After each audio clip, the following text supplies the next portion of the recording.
할렐루야, 반갑습니다. 종국성 TV 종국성 목사입니다.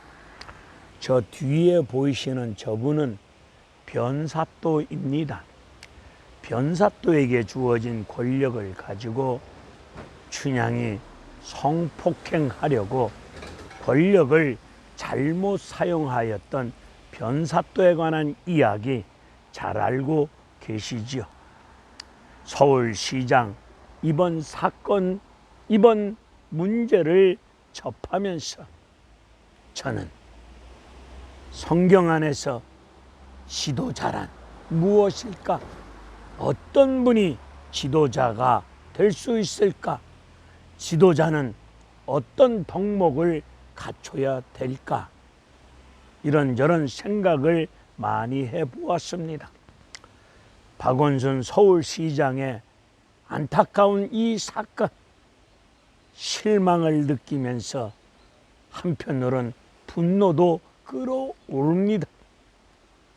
주어진 권력을 가지고 주어진 위치에서 사회적 약자들을, 힘없는 자들을 잘 살피고 돌봐줘야 될 텐데, 주어진 위치에서 주어진 권력을 가지고 잘못 사용한 부분 앞에서 실망도 되면서 안타까운 생각도 들면서 인생은 참으로 끝이 좋아야 되겠구나. 지나간 세월 아무리 화려한 인생의 업적이 있어도, 화려한 이력서를 갖췄어도 인생은 끝이 좋아야 되겠구나 하는 생각을 해보았습니다. 사울왕도 끝이 잘못되어져서 같은 날 전쟁터에서 아들과 그의 아비 사울왕은 자기 칼에 자기가 죽는 비참한 최후를 겪고 말았습니다. 이번 서울특별시 이 사건을 접하면서 여러 가지 하나님 말씀이 생각이 납니다. 언제 어떻게 인간은 넘어지고 무너질 줄 아무도 모르겠습니다. 성경은 말씀하십니다. 선줄로 생각하는 자 넘어질까 조심하라. 언제 어떻게 누가 돈 문제 앞에서, 여자 문제 앞에서 무너질 줄 누가 알겠습니까? 율법의 아버지라고 하는 사람이 율법을 연구하고 율법과 씨름하고 수양을 했습니다. 이만큼 내가 쉽게 얘기해서 돌을 닦았으니 어떤 말씀이라도 지킬 수 있겠노라. 하나님의 율법의 말씀을 지킬 수 있겠노라 다짐하면서 하산합니다. 내려가면서 어떠한 상황이 주어지더라도 죄를 짓지 아니하고 율법을 지키리라 다짐하고 내려가고 있습니다. 가고 있는데 저 앞에서 이쁜 여자가 다가옵니다. 이 율법의 아버지라고 하는 사람이 마음속으로 다가오는 여인을 보면서 죄짓지 말아야지, 죄짓지 말아야지, 율법의 말씀에 의욕을 품으면 이미 간음하였느니라 말씀하고 있사오니 여인이 다가올 때에 죄짓지 않겠노라고 다짐 맹세하였습니다. 그 여인이 이 율법의 아버지 옆을 스쳐 지나갑니다. 지나가는 그 순간 율법의 아버지라고 하는 사람이 눈동자가 그 여인을 향해서 눈동자가 돌아가고 말았습니다. 이미 마음으로 간음죄를 지었습니다.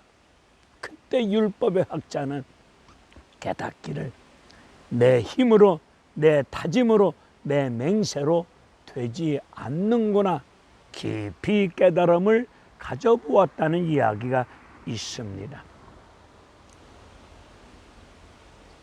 갈라디아서 6장 1절과 2절의 말씀을 보면 만일 어떤 사람이 범죄한 사건, 범죄한 일이 드러나면은 신령한 너희들은, 즉 예수 믿는 우리들은 온유한 심령을 가지고 범죄가 드러난 사람을 바로 살 수 있도록 온유한 심령으로 바로 잡아주고, 그러는 가운데 속에서 너희들 자신을 살펴보라.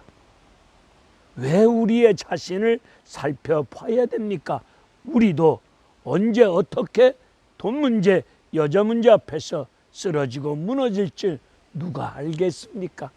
그래서 우리 주님은 말씀하시기를, 누가 범죄한 사건이 드러나면은 너 자신을 살펴보아라 말씀하여 주셨습니다.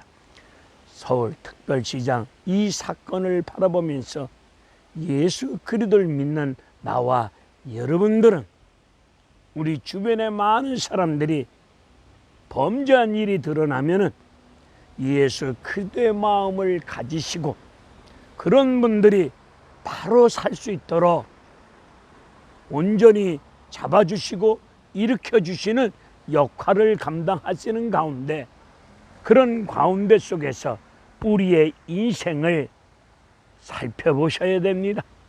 나는 어떻게 살아오고 있나, 어떻게 살고 있는가, 나 자신도 살피면서 나도 돈 문제 앞에서, 여자 문제 앞에서 어떻게 무너질 줄 모르니 우리는 선줄로 생각하는 자들은 뭐하라?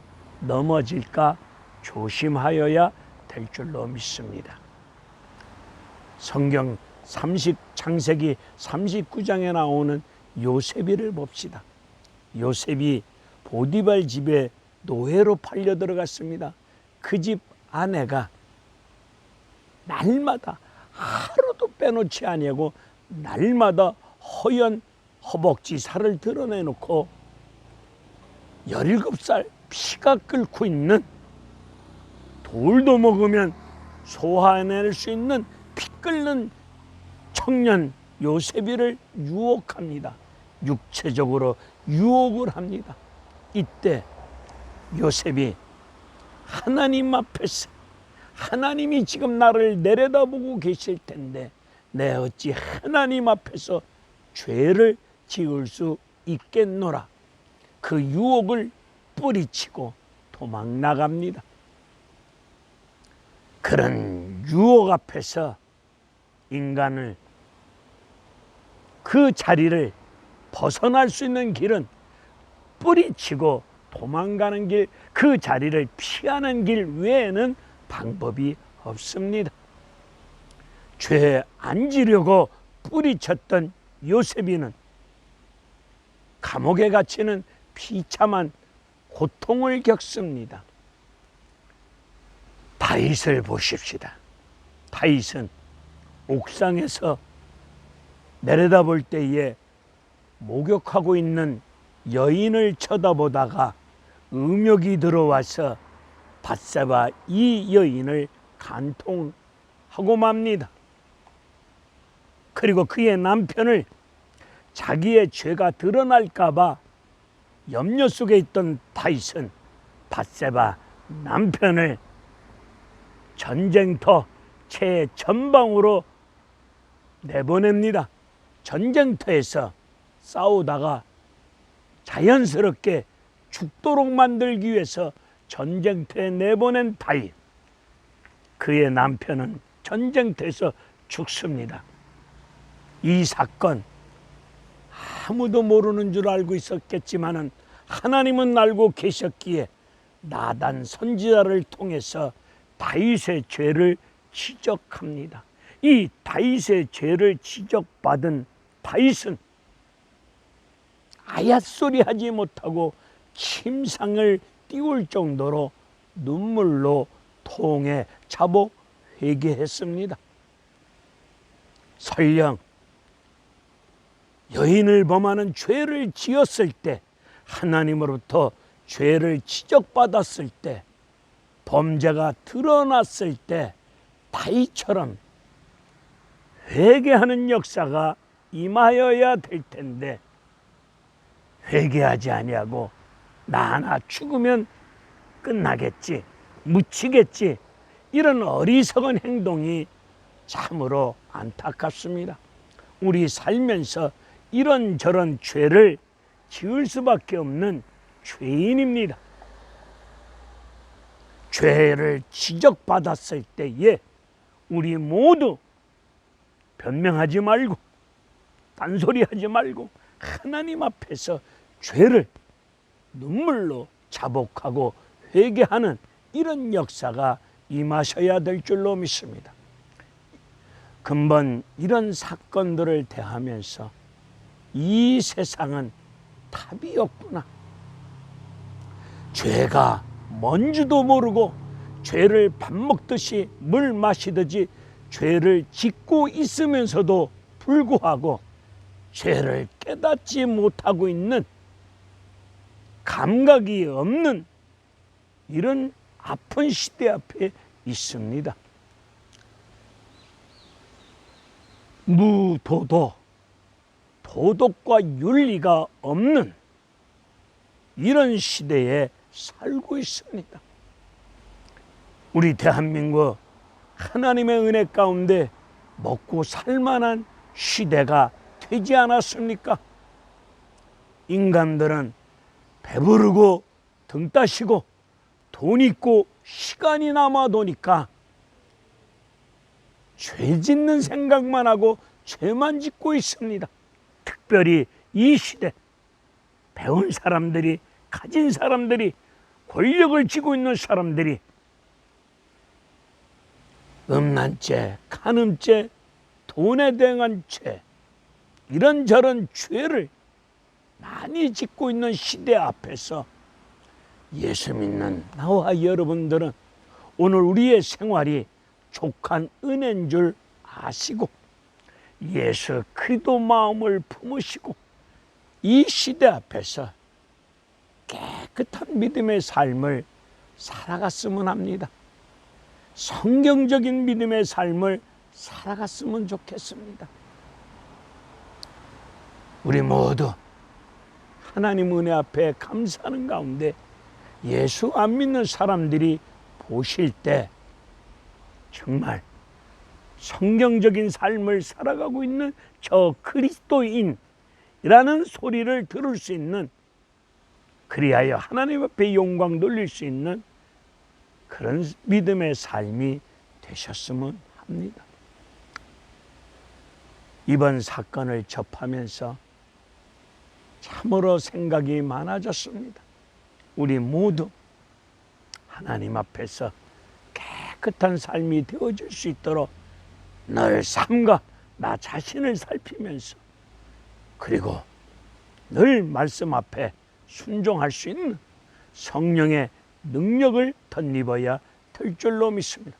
우리의 맹세, 다짐 안 됩니다.